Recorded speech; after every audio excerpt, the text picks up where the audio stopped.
Hello friends, आज हम pressure gauge पे लिखे हुए कुछ इंपॉर्टेंट मार्किंग्स को समझेंगे, जैसे कि ये EN 8371 क्या होता है और ये CL 1.0 क्या होता है। इसके साथ ही साथ एक प्रैक्टिकल टॉपिक को समझेंगे कि अगर गेज की रेंज हम ज्यादा ले लेते हैं तो उसकी एक्यूरेसी कम क्यों हो जाती है, और फिर उसके बाद फिर करेक्ट रेंज कैसे सिलेक्ट करें, उसका थंब रूल क्या होता है। तो सबसे पहले बात करते हैं इस EN 8371 की।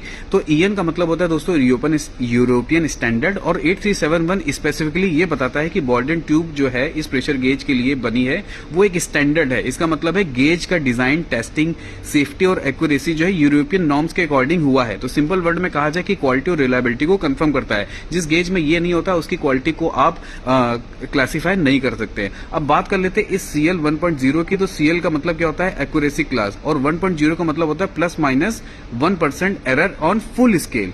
एग्जाम्पल, अगर आपके पास एक गेज है जिसकी रेंज है 0 से 100 kg पर सेंटीमीटर स्क्वायर, तो मैक्सिमम एरर +- 1 kg पर सेंटीमीटर स्क्वायर का हो सकता है। लेकिन इंपॉर्टेंट पॉइंट ये है, एरर जो है वो फुल स्केल पे बेस्ड होता है। अब सबसे प्रैक्टिकल चीज ये है कि हाई रेंज गेज लेने से एक्यूरेसी कम क्यों हो जाती है। सपोज करिए आप किसी प्रोसेस में इस गेज को लगाया हुआ है और उस गेज का वैल्यू आ रहा है 10 kg पर सेंटीमीटर स्क्वायर, लेकिन आपने जो गेज लगा दिया है वो 0 से 100 kg पर सेंटीमीटर स्क्वायर का लगा दिया है, और उस गेज में कहीं लिखा है CL 1.6। तो CL 1.6 का मतलब हुआ कि उसमें वैल्यू या तो 8.4 हो सकती है या 11.6 हो सकती है।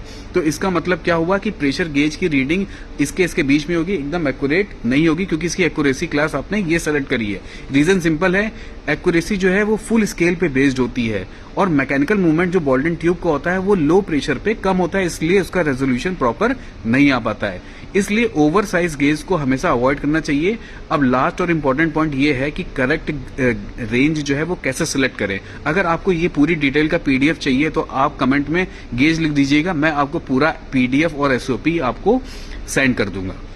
अब सबसे लास्ट इंपॉर्टेंट बात की, इंडस्ट्री का गोल्डन रूल ये कहता है कि नॉर्मल ऑपरेटिंग प्रेशर जो गेज का होता चाहिए वो 60 से 70% होना चाहिए। यानी प्रोसेस का प्रेशर अगर 10 kg है तो आपको 0 से 16 kg पर सेंटीमीटर स्क्वायर का गेज लेना बेस्ट रहेगा। शॉर्ट फॉर्मूला सिंपल से ये याद रखना चाहिए कि गेज की रेंज जो होनी चाहिए 1.5 टाइम्स होनी चाहिए आपके ऑपरेटिंग प्रेशर से। इससे एक्यूरेसी भी अच्छी रहेगी और गेज लाइफ भी बढ़ेगी।